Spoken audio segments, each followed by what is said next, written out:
தனம், அசுத்தம், காம விகாரம், அது மட்டுமல்லாமல் கடவுளையே கேவலப்படுத்துகிறதான விக்கிரக ஆராதனை, பிள்ளி சூனியம், செய்வனை, மாந்திரிகம் என பல முறைகளில் இந்த பாவம் பிள்ளைகளை பெற்றெடுத்துள்ளது.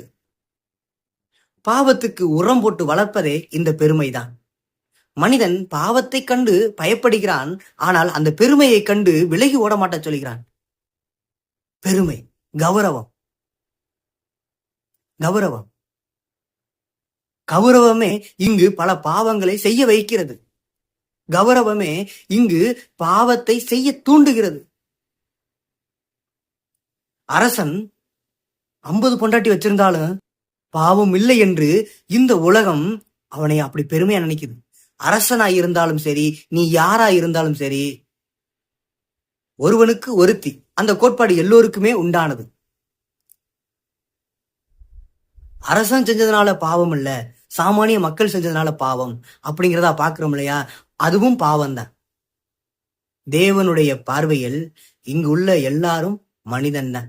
நீ அதிகாரம் உடையவனா இருந்தாலும் சரி, ஆட்சி புரிகிறவனா இருந்தாலும் சரி, நீ சாமானிய மக்களா இருந்தாலும் சரி, நீ சோத்துக்கே பரிதவிக்கிறதான பிள்ளையா இருந்தாலும் சரி, நீ கடவுளுடைய பார்வையில் மனிதன் தான். அவர் முன்னாடி பாவம்னா பாவம் தான், பரிசுத்தம்னா பரிசுத்தம் தான்.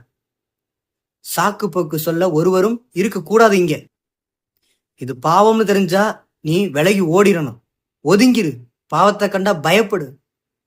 ஏன்னா தேவன் பெருமைக்கும் பாவத்துக்கும் எதிர்த்து நிற்கிறார். அது மட்டுமல்லாமல் நாம் நம்மள எதுக்கு பழக்கி வச்சிருக்கிறோம்? நம்மளுடைய சரீர அவயவங்களை நாம் எதற்கெல்லாம் பயன்படுத்தி வச்சிருக்கிறோம்? நாம் சின்ன பிள்ளையில இருந்து பழகி வந்த பழக்கத்தை பாருங்களேன். கடவுளுக்கு பிரியமானதை செய்யும்படியா நம்ம பழகி வந்திருக்கிறோம்.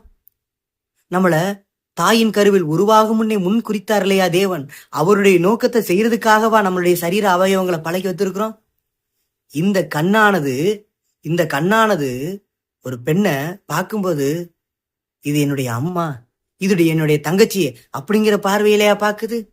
உன்னுடைய அம்மா உன்னுடைய தங்கச்சியை மட்டும் ஐயோ என்னுடைய தங்கச்சி என்னுடைய அம்மான்னு பாக்குறோமே, ஆனா மற்ற பெண்களை ஏன் என்னுடைய தங்கச்சி என்னுடைய அம்மான்னு பாக்குறதில்ல?